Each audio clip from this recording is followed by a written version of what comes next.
Data recorder होता है जो प्लेन के आखिरी पलों की क्रूशियल इंफॉर्मेशन दे सकता है। सर्च टीम ने समुद्र की सतह पर भी तैरते हुए मलबे की तलाश जारी रखी। कुछ सिग्नल्स भी डिटेक्ट किए गए जो ब्लैक बॉक्स के ULB यानी अंडर वाटर लोकेटर बीकॉन से मिलते जुलते थे, लेकिन बाद में वो फॉल्स अलार्म्स निकले। महीने बीत गए, फिर साल बीत गए। समुद्र ने अपने राज को छुपाए रखा। सर्च एरिया को कई बार रिफाइन किया गया, लेकिन MH370 का कोई नामो निशान नहीं मिला। मलबे के टुकड़े, जवाब से ज्यादा सवाल।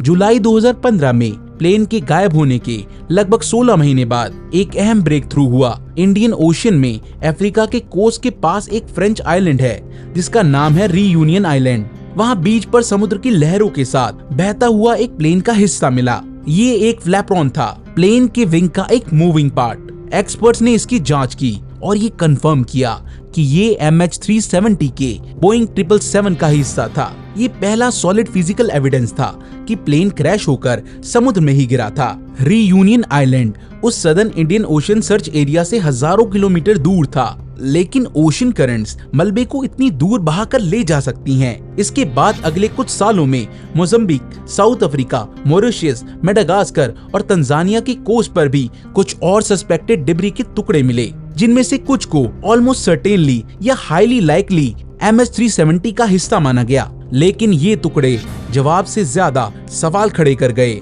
इनसे ये तो पता चला कि प्लेन टूटा था, पर ये नहीं कि क्यों और कैसे। और सबसे महत्वपूर्ण बात, प्लेन का मेन रैकेज जिसमें ब्लैक बॉक्स होने की उम्मीद थी, वो कहाँ था। इन छोटे टुकड़ों से क्रैश की वजह पता लगाना नामुमकिन था। थ्योरीज का बाजार। क्या हुआ होगा?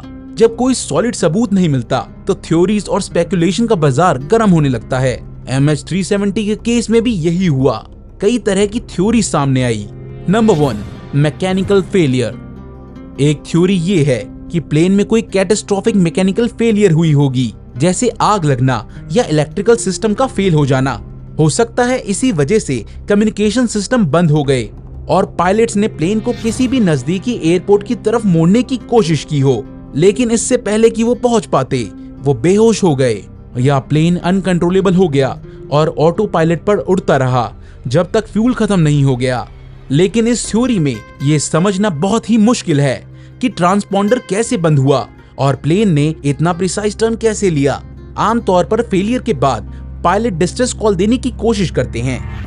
Theory number 2, pilot suicide and murder. ये बहुत ही कंट्रोवर्शियल थ्योरी है। इसके मुताबिक कैप्टन जाहिरी या फर्स्ट ऑफिसर फारिक हामिद ने जानबूझकर प्लेन को हाईजैक किया, कम्युनिकेशन बंद किया और उसे समुद्र में क्रैश करा दिया। कुछ रिपोर्ट्स में कैप्टन जाहिरी की लाइफ में चल रहे पर्सनल स्ट्रेस या उनके घर पर मिले फ्लाइट सिमुलेटर में सदर्न इंडियन ओशन के रास्ते प्रैक्टिस करने की बात कही गई, लेकिन इसका कोई ठोस सबूत नहीं मिला है। मलेशियन अथॉरिटीज और उनके परिवार ने इस थ्योरी को हमेशा खारिज किया है।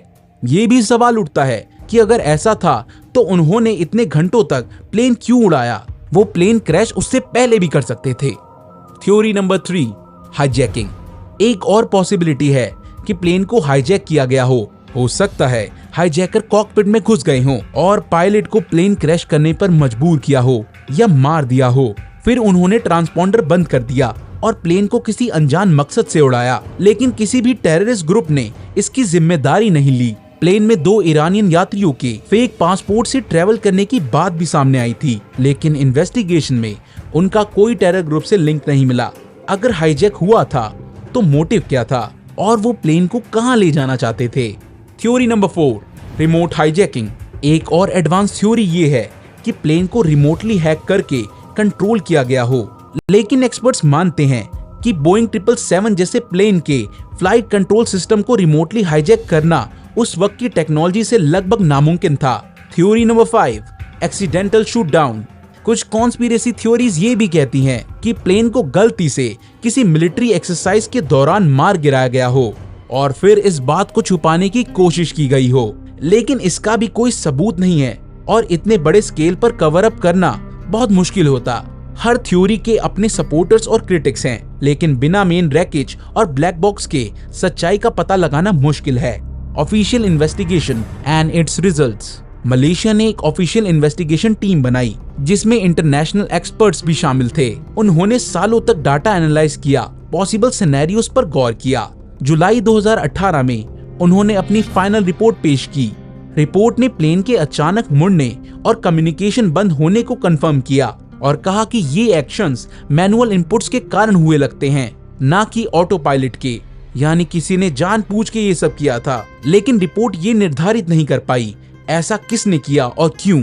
उन्होंने कहा कि वो किसी भी पॉसिबिलिटी को रूल आउट नहीं कर सकते, लेकिन उनके पास कोई कंक्लूसिव एविडेंस नहीं है। रिपोर्ट ने एटीसी की शुरुआती रिस्पांस में कुछ खामियां भी हाईलाइट की। कुल मिलाकर रिपोर्ट ने मिस्ट्री को सॉल्व नहीं किया, बल्कि उसे और गहरा कर दिया। End of the search and its future. Official under water search operation को जनवरी 2017 में सस्पेंड कर दिया। ये फैसला बहुत कंट्रोवर्शियल और हार्ट ब्रेकिंग था, खास तौर पर यात्रियों के